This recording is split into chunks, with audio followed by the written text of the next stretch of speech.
All right. Welcome to Mornings with Movers. We're going to definitely have a great episode today. Again, I'm Dwyght with Mack's Moving Training. We have Clifford Starks, the motivational coach. We have Phil Diamond, all about moving Tampa Bay. And we have Winston Davis from Move Up Consulting in the building today. I'm super excited. How's everybody doing? Great, man. Yeah, I'm pumped. I got my second cup of coffee, so I'm juiced. I'm ready. Oh man, I ain't have the first yet. Oh man. Um, Cliff, how do you start your morning? Because I know this is super early for you. Yeah, baby boys went to bed super late, which made things even more interesting. So I start my morning just getting excited to hang out with some great people. Glad to have Winston on and learn more about him and his journey. And always love Phil, always love you, and looking forward to having a great start to the day. Gotcha. All right, and what about you, Phil? How's everything been going? Good, man. A little under the weather, man, but I'm getting better from last week. Don't pass nothing through this Still computer. feeling that, huh? I know, right? Yeah, man.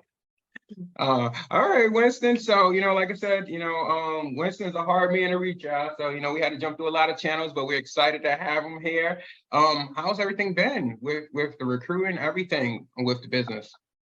Yeah, things are great, man. I think just as far as Move Up goes, we just crossed in July 3 years. So Congrats. yeah, thanks. Yeah, so we're getting out of like the toddler stage and we're at early adolescence as a business. So we're still kind of awkward and weird. But we're just now, I feel like we're starting to have some brand recognition across the United States and in our industry. And I feel really good about where we're at. The market right now is a little difficult for all moving companies, with local being down for some people 20%, 25, 30, 35, 40%. So, the need for staffing gets a little harder. And so we've had to be really creative in the last 9 to 12 months of what we're offering, how we're helping. But we're coming up with some really creative stuff. And I think it's just all in all, we're committed to moving in storage. So it's making us better. So I'm pumped. I'm ready to roll. And, we just had a great summer. Kids are back to school. We're hitting middle of September right now. So most companies are trying to squeeze out that last, couple good months before November and December. And, for us, we follow moving companies in volume patterns. So, November to February, really February is our kickoff month for high volume at Move Up. But we've got a couple months to like go back to the systems and go look at everything we did through the summer and figure out, okay, what can we change and make better? So I like that part. I like the engineering and the design. So that's always the fun part. Like I said, dealing with the front end stress is like, let me focus on business growth. Let me focus on, the little intricate details of the business.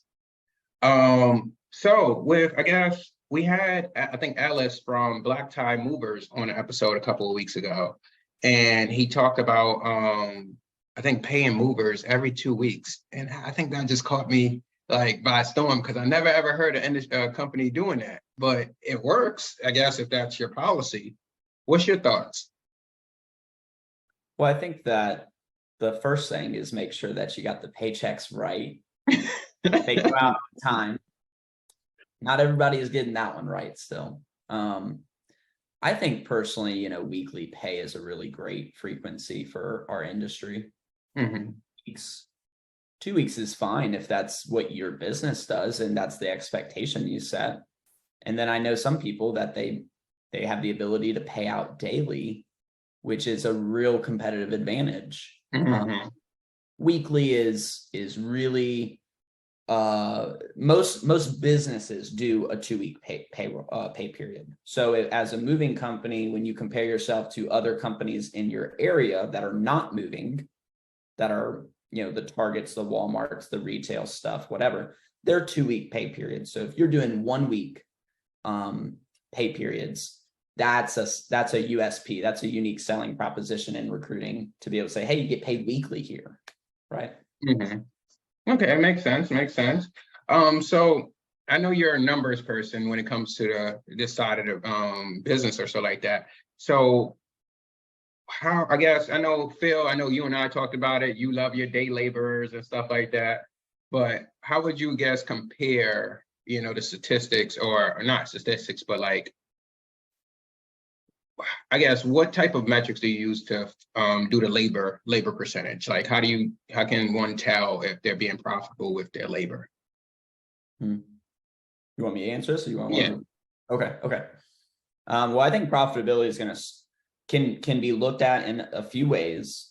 The way that I believe it's the best way to approach it is to back into it from doing a holistic view at expenses, chart them all out, and then put an aim for a 50% gross profit margin. So if I know that my business has XYZ expense, then it starts with what you anticipate the expenses to be, and then going for a 50% GP, and then pricing yourself to hit that, in my opinion. A lot of movers will price themselves, and I know you asked about hourly the wages, so I'll come back to that, but they price themselves based on what other movers price themselves and not based on what their expenses are. When you take the accounting approach to how you price, you set yourself up for profitability, rather than, well, the guy over there, the competitor over there charges, $210 an hour for two guys. Well, we'll charge $210 or whatever, you do. Now, when it comes to wages, the best model, this is just the best model. It's not an argument, in my opinion, is premium service, premium people.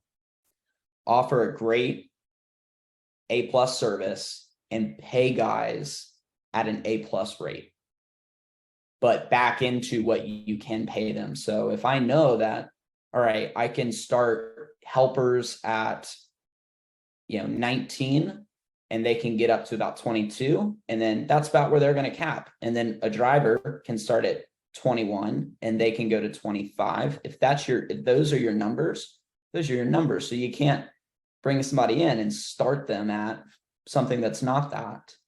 But more moving there's seldom now are there and I talk a lot about W-2 movers. I know that folks use 1099, and that the numbers are a little different there. But full burden labor is wages plus employer taxes plus workers' comp. And when you look at that percent of sales, okay, some companies are as high as 42-45% on full burden sales. Well, how are you going to hit a 50% gross profit?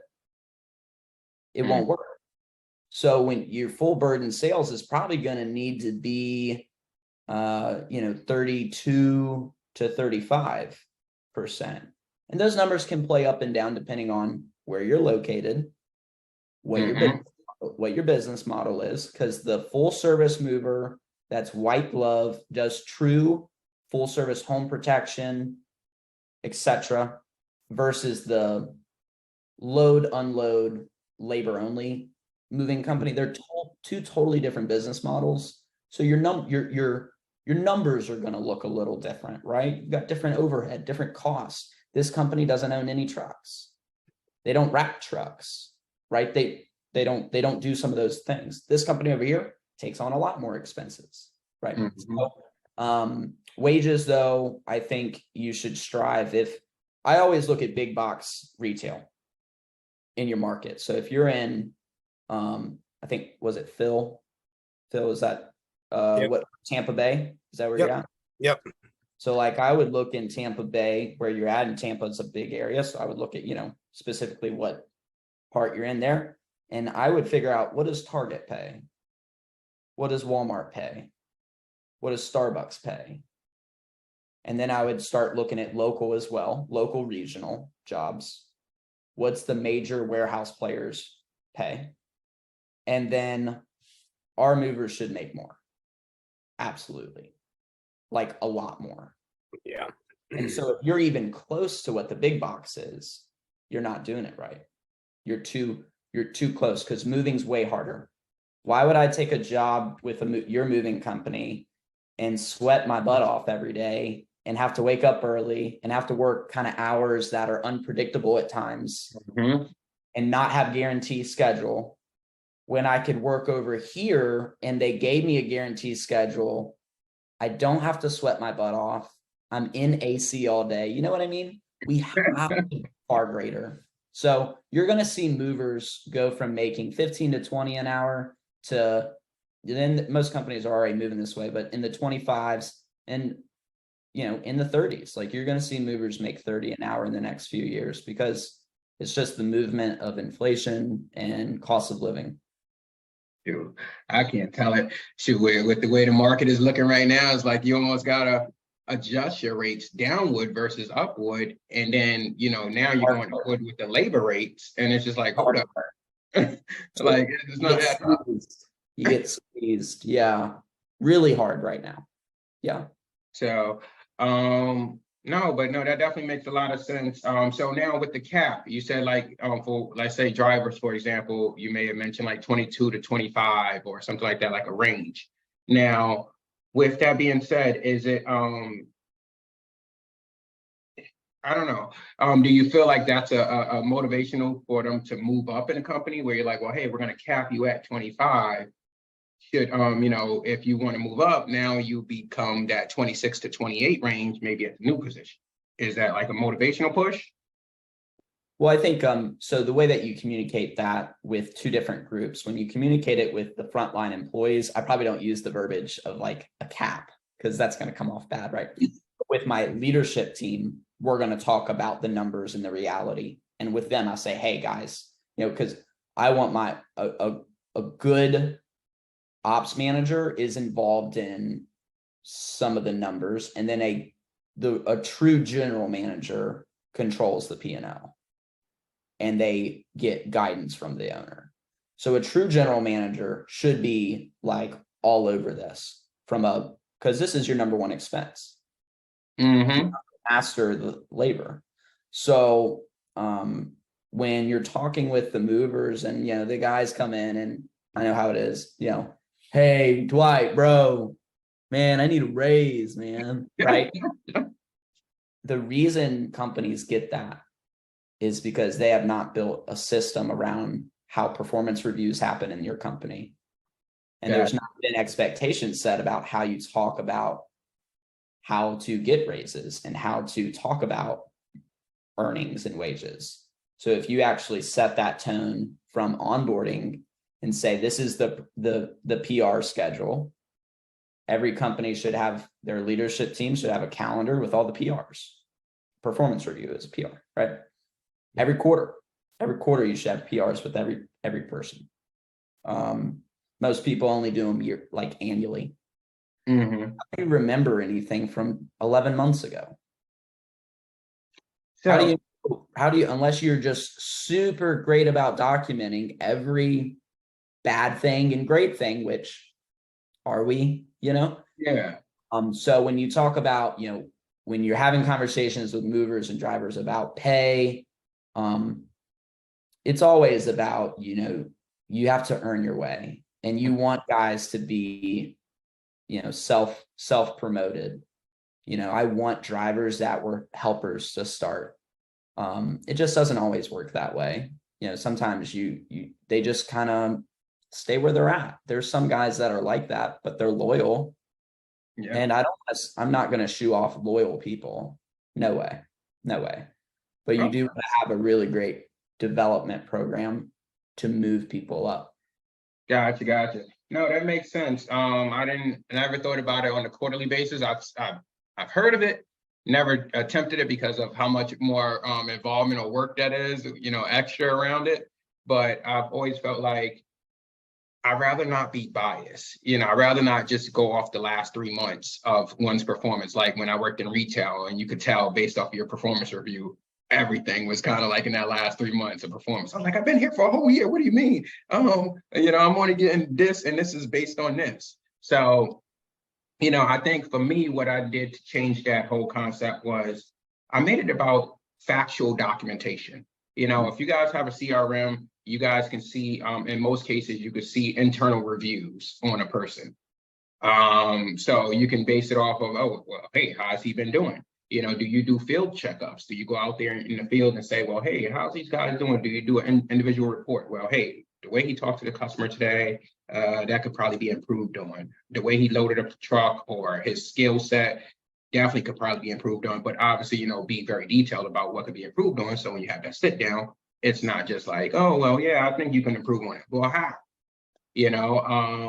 And then in-house tests and trainings every quarter, guys are getting training. So, hey, if you score the bare minimum, hey, the bare minimum is 80. If you don't pass with 80, you're going to take it over. But if you don't, if you just pass with the bare minimum, hey, that's going to have an effect on your review at the end of the year.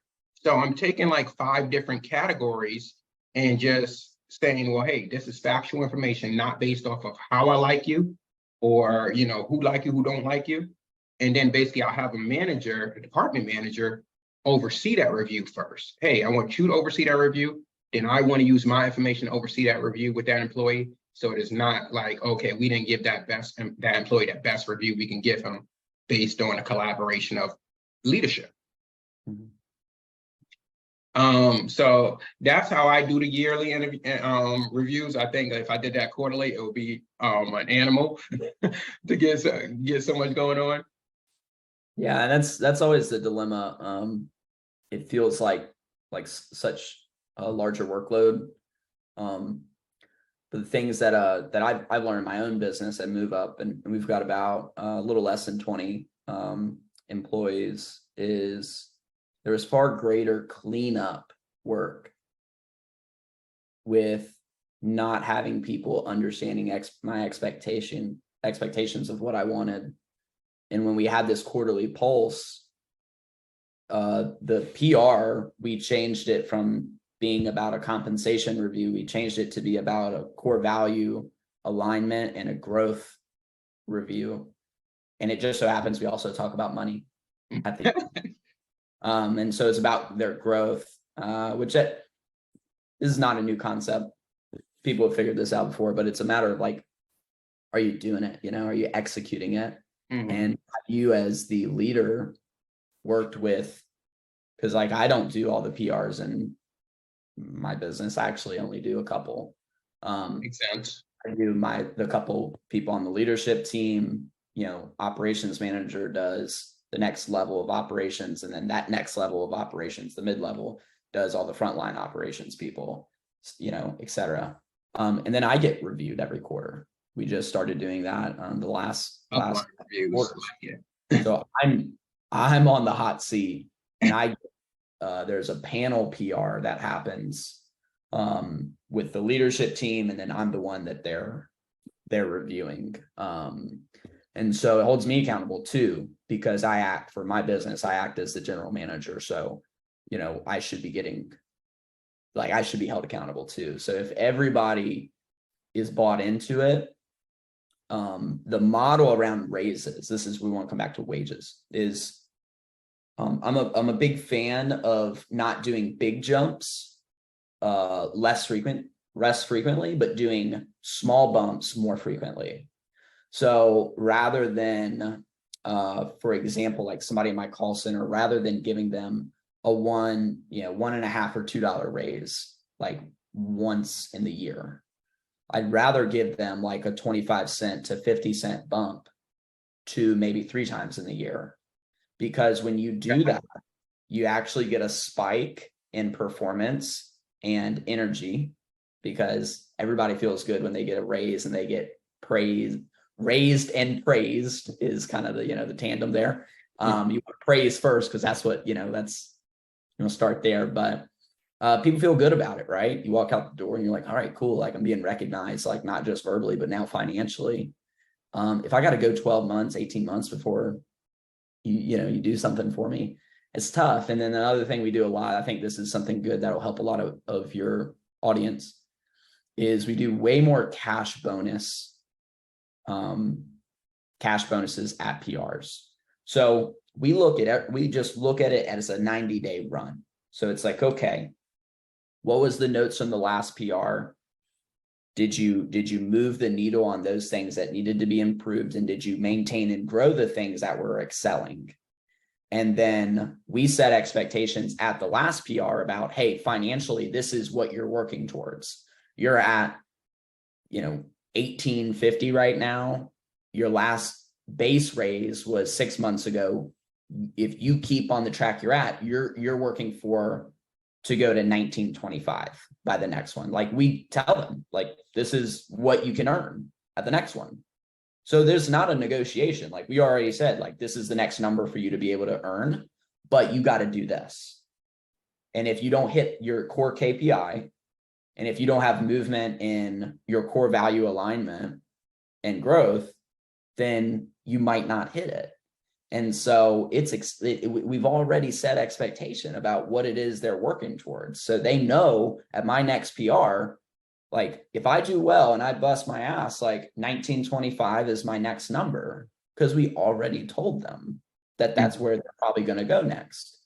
Now, we don't always want to do a base raise, because when you go up, you ain't coming back down with wages. So instead, we do a lot more cash bonuses.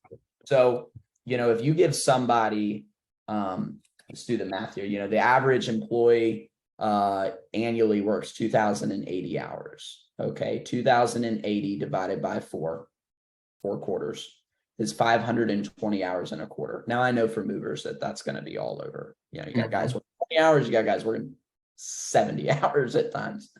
Let's just take the round math. Okay, 520 hours in a quarter, and let's say it's a $20 an hour person. Okay. Cliff, you're a smart guy. I might need you to get on the calculator and help me with some math. I know the formula. My math is always a little. I'm like, wait, did I carry the decimal yet? So let's say 520.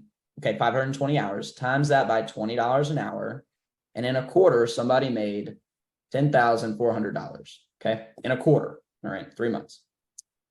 What if? All right, let's back into it. What if I gave that individual, rather than a base raise, what if I gave them a $400 bonus at their PR? Okay. Well, what's the benefit of a cash bonus? I don't automatically guarantee giving them money every quarter after this one, but I am rewarding them for the quarter they just did. So what we'll normally do is, let's say I had a PR now, and then I have a quarter, and if they kill it, we'll do cash bonus on that first quarter that they killed it. But then they got to earn another quarter of great work to then maybe see that base go up. So we're actually giving them the money, but we're not making ourselves as a business forced into higher wages. And this is where most businesses, I think they kind of just default, like they cave when the guy just like keeps hounding them, or the guy makes an ultimatum and they're not good with hiring. And then the guy's like, I need 22 or I'm out, It's like, I heard that. I heard that, right? So let's go back into the math. So 520 hours for the quarter. And let's say there's 12 weeks. So divide by 12, that's 43 hours. Okay. 43 hours a week. If I give somebody a $300 bonus, what's the adjusted, this is what we call it, the adjusted hourly wage over that 90-day period? That's the math, Cliff. That's the math we need to get here. Come on, Clifford. I was like, oh, man. I dropped the ball. And I'm over here on a calculator and wasn't even calculating that. I'm sorry. So I started. If we give them $400, okay, 400 divided by 500, and hopefully I'm doing it the right way. 20, you said? $400 divided by 520 hours for the quarter. 20.76. Gee. Yeah, they get, yeah, that you guys got the math. It's almost about $0.75, 75 cents, just about. So instead of them making 20 an hour, they really just got $20.76 per hour. And the mindset needs to be, I gave you a cash bonus, not for future work, but for what you just did the last quarter. And so you explain to that employee, hey, we're going to do a cash bonus for what you did this last 90 days. Your adjusted hourly wage, because that cash bonus, is $20.76. So what happened there? You're doing it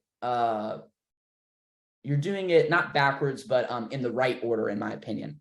I'm not giving them a new wage until they prove it. Mm-hmm. Okay, so they have to earn it, and you're rewiring these guys because they're so used to, this isn't just movers, this is every employee in America. They're like, well, I've been here for 9 months, give me a raise. But that's not the formula, right? I did quality work, and I raised the level of the team in the last, month, 2 months, 3 months. And we like every 3 months, like looking at this stuff, because most people kind of get lost and confused after about 90 days. If you ever have done like a weight loss program or a fitness program, did you stick with it after 90 days? Most people know. Most people know. There's some, Cliff out here, and my man's, he's probably out there on a 5-year plan. But look, I'm just playing with you. But most people kind of get lost after 90 days. And that's also why you do the review every quarter. So that way you keep them on track. Makes sense. Definitely makes sense. Because now they're more What I motivated. like about what you do, though, it's a psychological play. Because just off of what you're talking about, I was a fat kid. I'm not fat anymore, but I learned my psychology. I learned how to cycle it properly and say, like, okay, I need reset periods. And you've baked that reset period into what you do, not only for your team, but for yourself too, which is really cool. Like, you get graded as well. Yeah. That's genius. Yeah, no, the upline review system is definitely great. It's just for those owners who will adopt that, it's one of those things you got to be open-minded. You can't just be like, oh man, I wish they would say something I don't like. So one of the things we did when we have quarterly meetings is, hey guys, what do you guys like about the company? We start off with a positive. What do you guys like about the company? Okay, and we have them fill out their own individual papers. If they want to share, great. If they don't, hey, you know what? We got enough people to get enough feedback. And then we say, hey, what do you guys dislike about the company? We want honesty, and people were like, oh, maybe wish there was more hours, or if we got paid for being out for X period of time, that'd probably be great. Okay, great. Does anybody else feel that way? Versus it being an individual approach. And if the majority says yes, we kind of feel that way. Okay, great. You know what? We'll document it down. We'll bring it back to management later after the meeting, and we'll discuss a possible strategy on trying to improve that area.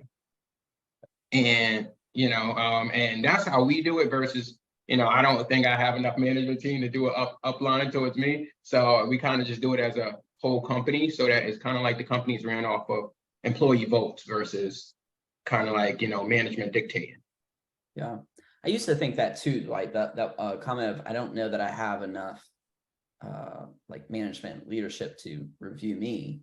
That's why I didn't do it for the first several years, and now I do have a couple of core people, but I realized that no, you can still do it. They just don't have to be managers. So if you only have like a small team, like if you're a mover that has like, it's just you, and then you dispatch, you're the salesperson, you're everything. And then you got like 4 or 5 like movers, and you're just like getting going. Take the 1 or 2 best movers and just go to freaking Chick-fil-A, get breakfast, and sit down and be like, hey guys, like write down on a piece of paper and talk to me about what I can do better and help you. Like you can start there. That's right. The basis of just being and you said it, you got to end up being an open, honest person, and it will cut you open, like, because they'll let you know what you're definitely not good at. And my team shared with me a couple things in the last one, and one was like I wasn't communicating enough. I was not involved enough with like our full staff. I pretty much didn't communicate with frontline people in our team communication chat. And they said, you should message a little more in that, because people really resonate. Like when you share about like your family and like you send some motivational stuff and you just kind of a little more involved. And I used to be like that, and I just didn't realize. I kind of was getting busy doing a lot of stuff. I stopped doing it and I didn't realize it, but they said, hey, like you should just participate more in the team chat. And then so I was like, okay, that's a positive thing. I really do need to do that. So what I had to do, because I've got tons of plates I'm spinning, I made a process around it. I have a daily task every day to send something in the team company chat. And that sounds kind of engineered and kind of maybe not truly authentic at times, but my messages are authentic, but I have to have the accountability from a process to make sure I'm staying involved with the community. And that's what had lost some pulse, was my involvement in the community.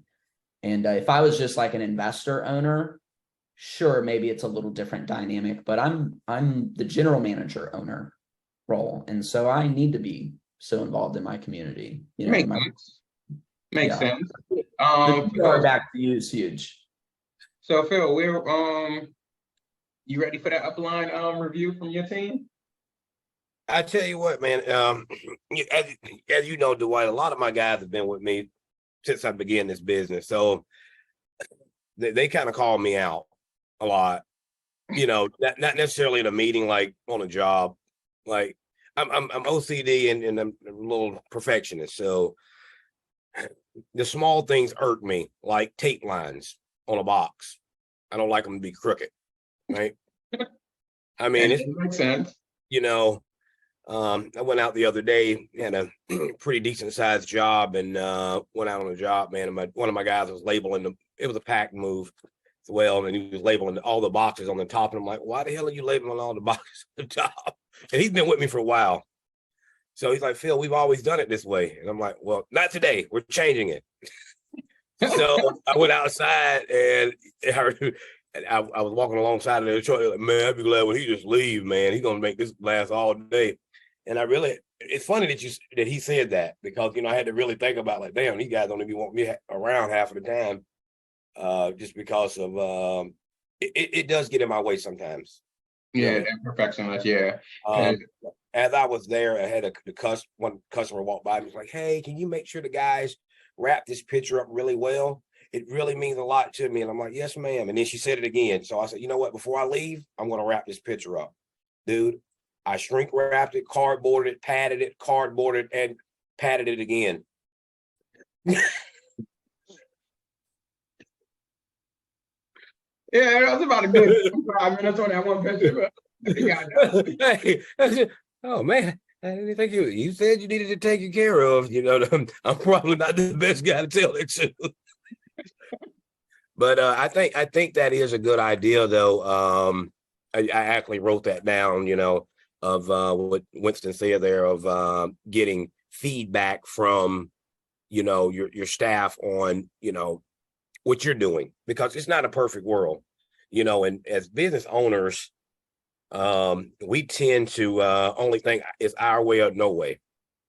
I think a lot of business owners do that. I mean, not just in the moving industry. I do it in a lot of the other industries that I'm in. I tend to not, if it's either this way or no way, and there's a lot of things that I don't know in this moving industry where I just have created my own process, because I did get into an industry I knew nothing about. I had never even moved a piece of furniture in my life. And my process has been just kind of learn as you go. But then I look back at it, and then I got to talking to guys like Clifford and, some other guys and Dwyght, like, I'm not doing that right, and, but I thought it was, but another thing too, touching on that, payroll there, and I'm guilty of this, and I think Melissa even commented there, dude, I'm notorious for, I've got guys at $27, $28 an hour, and I'm the one to I'll give you a raise. I just walk up to you and be like, hey, I just gave you $3 extra raise and walk away. Like, there's no process. But the thing of it is now you got this guy at $27, $28 an hour every, 90 days or 60, whatever the case is, you just keep telling him $2 or $3. So guess what he's going to expect? $2, $3. Same thing. And Melissa, my wife, told me, because she was in the healthcare business, and she was like, Philip, you got to stop raising them guys up so quick, because there's nowhere for them to go after that, far as in the truck. There's only so much you can pay a mover in a truck. There's only so much we're going to be able to bill an hour to a customer, far as the hourly rate goes. Sorry, I had an echo going on. But and Phil, if I can just kind of piggyback on what you're saying there, and so many businesses do this in America, like it's not just moving, right? When you leave it just as money, like when I was a sales manager for a college hauling junk and moving franchise in Northern Virginia, like that's how I got raises. My franchise owner just were riding in the truck, to go to some realtor presentation. And he's like, yeah, I'm going to give it, we're talking about something else. And then he just randomly throws out, he's going to give me a raise. I'm like, it's oh, okay, cool.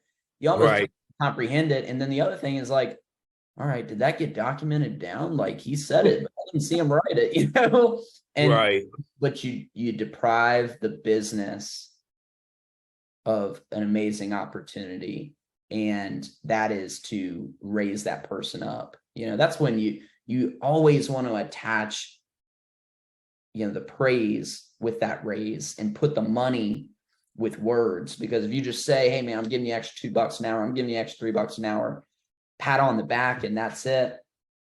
You could have just had so much more, and that person could go so much further. The number one reason why people leave jobs, because they don't feel valued and respected. Mm-hmm. And while we all feel that man, we treat people well. We treat people well. We all say that we do, but we all definitely have flaws that we probably need to improve in with the way that we work with our people. So yeah, it's just little stuff too. It's it's not going to show you immediate profitability the moment that you start implementing that system, but it definitely will help, because if you just take somebody from 20 to 24 and then 23 or 27, I've done it, dude, pretty quick. Yeah. And it's not, looking back at it now, it's man, I shouldn't have did that, because of course I got one of our younger guys that works for us, and he's been with us roughly about a year and a half. So I gave him a raise, and dude, it wasn't even 3 weeks later. He's like, hey, Phil, maybe it's about time to talk about another raise. I'm like, damn, dude, you jumping faster than I am. And don't get, granted, now he's been doing fairly decent job, but and I hate, I work for people, man, where when it comes about raise time, they start making up excuses why they don't want to give you a raise. Hey, you remember that time you left that mop out of the mop bucket? Mm-hmm. You know what I mean? You remember that time you was 30 seconds late? I was going to give you a raise, but you were 30 seconds late. And you know what? I've worked for people like that, so I know how it is. So I didn't want to be that guy, and it was kind of put on the spot, because he was actually going out on a job during this time, and he just kind of, his helper was in the truck, and he's like, hey, Phil, it might, I'm getting ready to get my own place, because he's a young guy, he just graduated college, man, and got a girlfriend, and I know he just graduated with a master's in sports medicine and some crazy stuff, man. He's got some education behind him, and he needs to make money. You know what I mean? I know with his degrees, he can make money. And I'm like, man, why is this guy still here moving furniture with a degree? But and he kind of put me on the spot. I'm like, yeah, but man, you left 2 floor runners, man, the other day on the job. Yeah. But he went back and got him. It was like an hour away, dude.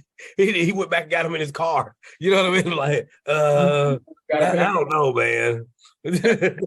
Yeah. But you know, I like what Winston said, man. Just having those policies in place is definitely, you know, if you have someone coming through the door and you say, listen, here, because when someone's filling out an application or you're hiring process, first thing they're asking is, okay, you get raises every 90 days. That's probably like the main thing people are looking at, right? Or what benefits, you know, you have or whatever. And if you don't have any of that, what do you think they're going to expect? You know what I mean? Which, Right. I mean, it's just, you know, now really saying it out loud and actually thinking about it, it's like, well, what would I expect? You know, I went to a job, fill out an application. They gave me all this stuff about moving furniture and yada, yada, yada, but there was nothing about how raises worked or performance or anything. And I think for me, man, I'm a little old school, man. So a lot of verbal stuff, because I verbally say a lot of things, and I'm like Winston, that like, man, it was riding. Okay, did he write that down? Like, is he gonna tell anybody else, or is that just in his truck? You know, he doesn't do payroll. We got a question from the audience, Kristen, who said, I have a great guy that is great on the job, but he goes MIA occasionally. I've taken him back 2 times after no call, no shows. This was not a good decision, as I taught him I accept that this behavior, but he did it again and just called and apologized and wanting to work. I wouldn't allow him. Now he's mad and now I'm the bad guy. How do I fix this going forward? He's a great mover, but I can't stand the entitlement. It sets a bad look for the team. And what was her name? Kristen? So Kristen, the first thing is that he's not a great mover, and you need to change your framework on that. If they go MIA, they can't be a great mover because they're not accountable to you and the team and themselves. The second thing is you have a liability with that person. You look at employees, yet they're first people, but if you're a business owner, you know, the GM or somebody that's a leader there, you have a fiduciary responsibility. And again, people first, but I've got to look at people as pieces to the puzzle for the business, because the business has to make money. If your business doesn't make money, you don't have a business. And at least you won't have it long. So I look at people in the business as assets, liabilities, or potentially an asset. That person sounds like a liability. She needed to probably have a serious conversation way earlier with that person and probably walk away from that person earlier rather than taking someone back. But now where you're at, Kristen, is the advice is you need to just kind of draw a line and move on. You know, move on. And there's other people that are going to be willing to come work for your business, but you should use it as a learning point for sure. Yeah, one of the things I realized, especially this year, is you got to continuously hire. You know, keep that door of hiring open, because, you know, it's one of those things where you feel like you hit that max cap of people, and then next thing you know, they're dropping like flies for whatever reason. Or like Kristen may have said, they feel entitled because they know that, hey, he needs me. You know, if I show up an hour late for shift today, you know, at the end of the day, they're going to wait for me because they need me. And, you know, now that sets that precedence where it's like, okay, is more guys going to do that? Yeah. You know, let's see if we got any other questions. The one little thing that came to my mind when you said that, Dwyght, is you need people, but you don't need any one person. And you got to live by that. Yeah, definitely. It's been times you start with like some companies start with, your foundational people. We started our company with like four of us. And when one of them, decided, hell yeah, you know what? I think I'm gonna go do something else. It felt like, oh man, like, what do you mean you're gonna go do something else? Like we started this, like we built the system around us. So for you to go do something else, I don't know what tomorrow will look like, almost like, and it's just like, you know what, after taking so many of those losses, you start to realize, you know what, we're gonna get over this. You lose a department head manager or operations manager or dispatcher. We're gonna get over this. Tomorrow we're gonna be in a better spot. We're gonna replace who we need to replace because we built a system not based off of a person. Sorry if I'm a little bright. Sun want to start shining. But Look like an angel, bro. You're going up there. You're touched. So, it's one of those things where you build a system not for the people, for the person, but for the person that's going to fit that role. And I realized that, hey, you know what, if I got a dispatcher that left, okay, you know what is your orientation process like? What is your level to train the next person? So if you want to promote a driver that's been loyal to you for a while and knows computers and in-house stuff, okay, well, you know what, is this transition going to be difficult? Because we have the systems, we have all the training in place. It's not like, you got to reinvent the wheel. Mm-hmm. And I just find that you got to have the systems in place. Yeah. One thing that I really like it's a mentality, but it's also a philosophy to business. You had mentioned one, Dwyght, which I think hopefully I have influenced you on over the last couple of years about recruit year round. Mm-hmm. The second one I learned from Andy Frisella, who owns First Form. He's really well known for 75 Hard, and he's pretty well known business influencer. I used to be in a private coaching group with him, and he talked about always having a person behind a role, always hiring in twos almost. So if you have an operations manager, you really personally should have penciled in who would be the replacement operations manager if something happened, and you basically do it for every position. And so what happens is you're never caught with your pants down, so to speak, and you're constantly just prepared because, again, you have the fiduciary responsibility. Like, you are driving the ship. So like, if you don't have the plan for when your ops manager leaves and now you're not, let's say you're an absentee owner, what if you don't even live where the business is? Who's doing dispatch tomorrow? Who's going and spot checking jobs? Who's training the new guy? Who's making sure that safety is being done right? You instantly open yourself up to risk. Yeah. And I'm a big believer in that backup philosophy of like, look, if you're gonna have a dispatcher, then you automatically got to have a person that maybe they're still they're a crew lead driver, but like they would be the dispatcher if that guy left. Like, it always should be a 2-person plan, and you don't need to share it with everybody, but you got to know it. You and maybe one other leader in the business maybe that's up there. Like, you have a plan.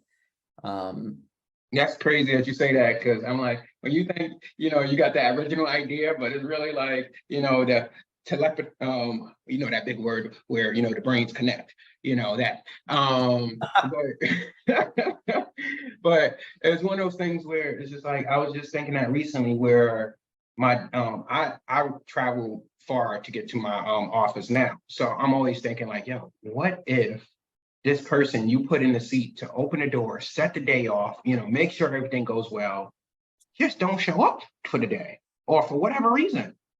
How are you going to get, that far in a short period of time, unless you speed in and get some tickets or whatever the case is, and make sure that everything goes off without a hitch? And it's just not possible. So, I did. One day I was like, you know what? One of my loyal guys, crew leaders, you know what? I'm gonna give him a set of keys to the building. and, obviously I trust him enough to hold a set of keys, told him, hey, you know what, between you and I, don't let no other guys know, don't ever let the dispatcher know. I'll let you know whenever you need to use your keys. And it was a sense of not secrecy, but it was like, I don't want the dispatcher depending on that person. It was, hey, you know what? It's like when you have 3 sets of keys for your truck. If the guys lose a set of keys, you got another set of keys. Maybe you have that second set of keys in your dispatch office, and maybe you have a third set of keys somewhere in your lockbox as an owner. Because basically you want to have that contingency, and one day my dispatcher was like, hey, my ride broke down. I don't have a way to get to the office or whatever the case is. And I'm like, well, we got a boatload of jobs today. What do you mean? But at the same token, I already knew probably a week ago, I gave one of my leads a set of keys. So I said, oh, don't, necessarily, try to do what you can, but, right now, don't worry about it. We're going to have one of the leads dispatched today, try to get the guys out the door. And he was like, oh, he has all the keys? Yeah, no, he's good. He's good. He can get the keys to the truck. He can make sure that the guys are out the door for the day. Just make sure we clock the guys out properly. And it was just because I knew I wasn't going to be able to make it there. So I felt like, thinking about just what you said, is just like having that backup for that scenario that may come someday. You just don't know when. Yeah. Well, I've got about 3 more minutes, and then I'm probably gonna have to jet. Dwyght, you got one more burning topic you want to bring up? Anybody got a burning question? Ask your questions now before Winston take off. What about you guys, Cliff and Phil? Right. Specific question? No, just a thought. I want to thank you, Winston, for being on with us, and I love the insights that you brought up. It's a game of psychology. Use your psychology for you, not against you. So we've incorporated in the past a backup system for our office. I guess I would like your feedback on that. So I know some people have really big warehouse scenarios where they can have their crew members come in, help out in the warehouse. Worst case scenario, a guy doesn't show up to work, they can send one of their warehouse men out to go and do the job. For a smaller company, how would you, I guess, recommend they utilize those backups a little better so that they can make sure that they have someone in place for the crews? So, and this is in the situation I've got, let's say I've got 8 crews scheduled to go out, and somebody can't make it, right? You got to call out. Right, quite a few people probably can't make it, but lots of right ways, right? There's no like one way ever to solve a problem. I know some companies and clients of ours that they just always build it in to the scheduling. Like they always schedule, an extra for, they have a formula of like, okay, for every 3 crews, we need 1 extra. For every 2 crews, there needs to be 1 extra scheduled. And you know what? If everybody shows up, the extra, you give them $20, $25, and they go home, right? And you have a little increased labor, but it relieves a lot of the stress and a lot of the issue if somebody can't make it. So that's one solution. Another solution is, having a really good, what I call a black book. So your black book is like, hey, I can call a guy cash to get a body out. Now, this won't replace your driver, but if you're like, I need just a competent person that knows what we're doing, that will throw one of our company shirts on, the bigger that list is, the better, right? Because if you need a body or 2 and it's crunch time, if you can text somebody and in an hour they hit you back and they're like, yeah, I can be there, that can be valuable. Now that comes with a price tag. People don't move quickly like that. Nope. For $150 for the day, no. It comes with a price tag. And then the final solution, in my opinion, is really not a reactionary thing. It's a proactive thing, and it's your consequence and reward system. So that's where you actually solve most of those issues, is if you have a truly built out consequence and reward system, then everyone knows the expectation of, look, if I don't show up for work, and if I'm not there on time, like, there's a consequence. It's not just like, hey, like you have a phone call and it's a little bit of a brush phone call battle, and then nothing else happens after that, and that you schedule them the next day to come into work. If you have a true reward consequence system, then the accountability is what solves your problems most of the time. And we're really lax with so many people, and we're lax because it comes back around to the ability to hire and our ability to field talent. If I can't find guys and it's a struggle, and this guy's really good and he already knows how to pack and load and tier and unload and do a bill of lading, I'll probably deal with some of the issues. And it's a tight gray line to walk there. Mhm. For that, you have a bar in your business, and that bar can never be, people can never go below the bar, because once they go below the bar has now moved, and the bar will continue to move until you or leadership decides that the bar can't move anymore. Our reputation is getting tanked. And so the bar is the standard.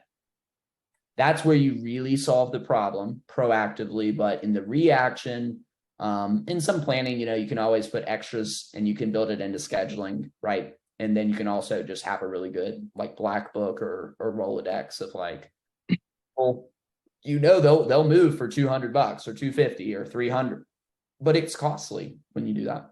Yeah, definitely. So, all right, Winston, so I know you're about to head out, but did you want to leave your calling card for people?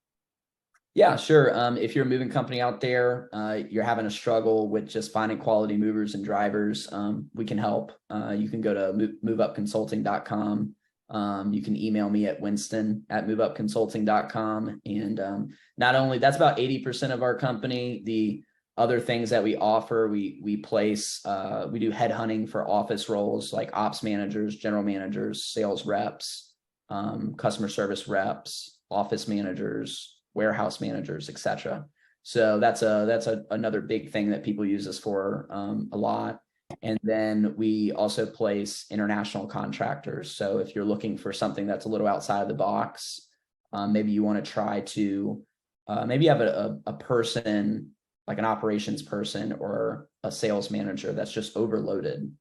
A solution could be to hire an international contractor to take off some of the workload without having a high labor person, added on to your expenses. So folks like that, we can find and recruit people in Central America, South America at anywhere from $4 to $10 an hour that speak good English, and they work fully remote for your business. They can do customer service.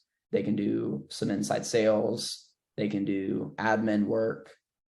You could really train them to do about anything. So those are the three things: movers and drivers, office staff, and then international contractors. So if you need help with that, we're here. Nice. Okay, Winston. So, everybody, we are having a 25th anniversary celebration, our 25th episode celebration. So on the 28th of this month, we're going to be having a collaboration of all of our best guests that we had on this show. Hoping that Winston can join us on the 28th. I'll talk to your secretary. Don't worry. Yeah. Let me know. All right, Winston. But you have a great day. Yeah. Thanks, Dwyght. Cliff, good seeing you. Phil, Yeah, good you as seeing well. you, man. Yeah. Yes, Can't wait to do it again. All right, everyone. So we are at the top of the hour. I hope you got some great gems from Winston and how to better your culture, or, help with your culture in your organization when it comes to employees. If you need any employees consistently, I would definitely recommend Move Up Consulting, as I've been using them all year. And it's one of those things where you never want to stop hiring. And the fact of you posting ads on Indeed yourself or ZipRecruiter and trying to figure out, hey, when do I have time to call this person in? When is this? When is that? It's kind of like, let the HR stuff be handled on the back end. And you just basically let the money keep flowing. You focus on operations and you just let those people keep coming in. All right, guys. Anything from you guys? Keep shining bright, people. Enjoy the journey. Phil thinking about that damn pork chop right now. That's what Phil thinking about. I'm looking at look, I got waves, boy. Let me tell you, boy, I got a good hair. I got That's what's up. and I wasn't trying to get waves. I got waves and I wasn't even trying to get them, boy. The ocean, boy. Oh, man, I'm getting seasick. All right, everybody. We'll see you next week. Y'all keep Have up. a great one, everyone. All Thank right. you, brother.